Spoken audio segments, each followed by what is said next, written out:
जय जय श्रीमन्नारायण। नमस्तस्मै वराहाय लीलयोद्धरते महीम् कुलमध्यगतो यस्य मेरुः खड़खड़ायते। सत्यतपा ने पूछा, हे मुनिवर, पृथ्वी ने जो व्रत उपवास किए थे वह कौन से व्रत तथा कितने नियम थे, मुझे यह बताने की कृपा कीजिए। तो 12 पुराण के भाग 24 के अद्भुत प्रसंग में बड़ा सुंदर भाव आता है। दुर्वासा ऋषि ने कहा, जब मार्गशीर्ष माह की 10वीं तिथि आ जाए तब बुद्धिमान पुरुष नियम पूर्वक रहकर भगवान श्री हरि की पूजा करें। उस समय विधि पूर्वक हवन का कार्य भी संपन्न करें तथा पवित्र वस्त्र धारण करना चाहिए। प्रसन्न मन से व्रती पुरुष को भली भांति सिद्ध किया हुआ यव आदि हविष्यान्न भोजन ही करना चाहिए। फिर कम से कम 5 पग दूर जाकर अपने पैर धोए। पुनः प्रातः काल उठकर शौच के बाद 8 अंगुल की लंबी दतुओं से मुख को शुद्ध करना चाहिए। दंत धावन का काष्ठ किसी दूध वाले वृक्ष का होना आवश्यक है। इसके बाद विधि पूर्वक आचमन करना चाहिए। शरीर के 9 द्वार हैं, उन सभी द्वारों का स्पर्श कर फिर भगवान जनार्दन का ध्यान करें। ध्यान का प्रकार यह है कि भगवान श्रीहरि सर्वत्र विराजमान हैं। उनकी चतुर्भुजाओं में शंख चक्र गदा पद्म आदि सुशोभित है। इस प्रकार से अनेक विधियों से भगवान के उस दिव्य स्वरूप का चिंतन करना चाहिए और फिर प्रभु के लिए अंजलि में अर्घ्य दान करें। हे महामुने, अर्घ्य देते समय निम्नलिखित मंत्र पढ़ना चाहिए। कमल के समान नेत्र से शोभा पाने वाले भगवान अच्युत, आज एकादशी तिथि है, अतः मैं निराहार रहकर दूसरे दिन भोजन करूंगा। आप ही मेरे शरण हैं। इस प्रकार कहकर दिन में नियम पूर्वक उपवास करें।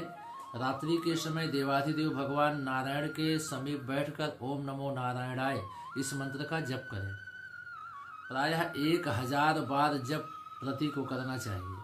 फिर प्रातः काल होने पर व्रती पुरुष समुद्र तक जाने वाली नदी अथवा दूसरी भी किसी नदी या तालाब पर जाकर अथवा घर पर ही संयम पूर्वक रहकर हाथ में पवित्र मिट्टी लेकर यह मंत्र पढ़े।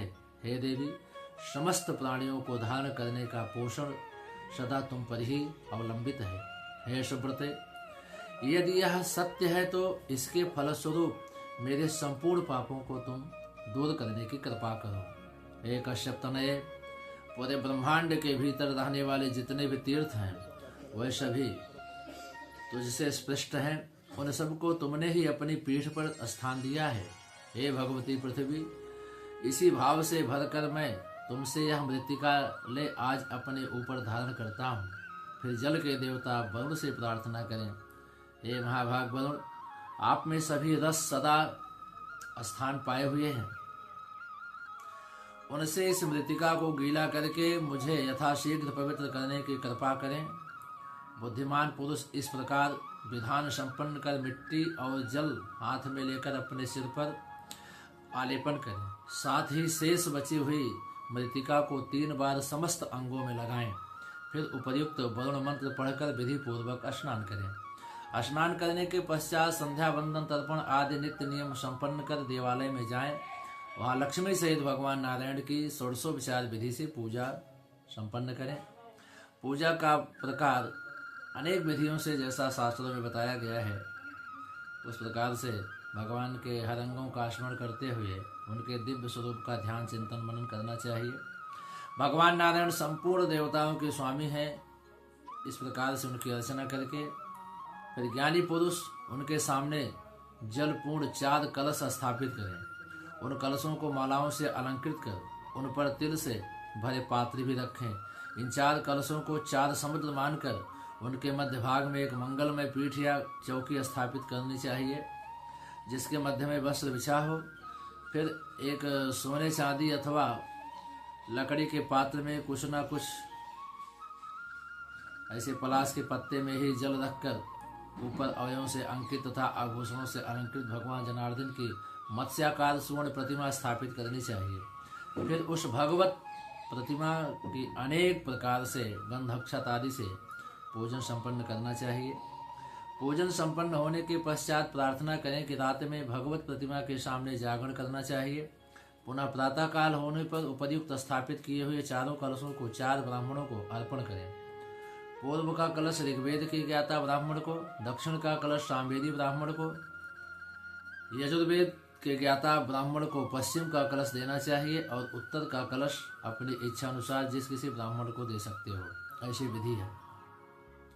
कलश वितरण करने के पश्चात इस प्रकार प्रार्थना करें कि पूर्व की ओर से मेरी ऋग्वेद की, दक्षिण ओर से सामवेद की, पश्चिम की ओर से यजुर्वेद तथा उत्तर की ओर से अथर्ववेद हमारी रक्षा करें। व्रत के अंत में भगवान मत्स्य की स्वर्ण निर्मित प्रतिमा आचार्य को समर्पण करने की विधि है।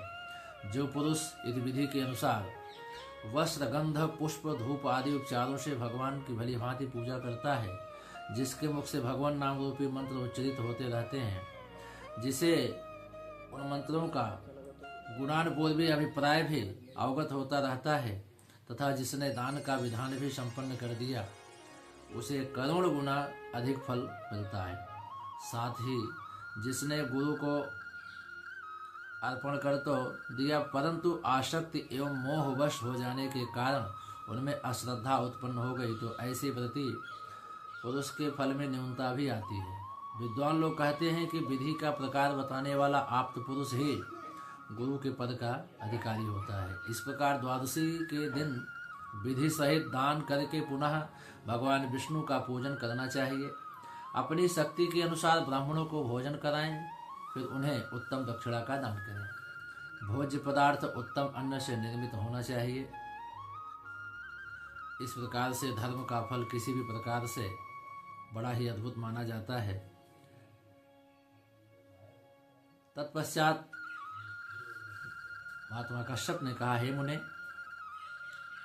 43,20,000 वर्षों की एक चतुर्युगी होती है। ऐसा कहकर युगों का एक मनवंतर होता है।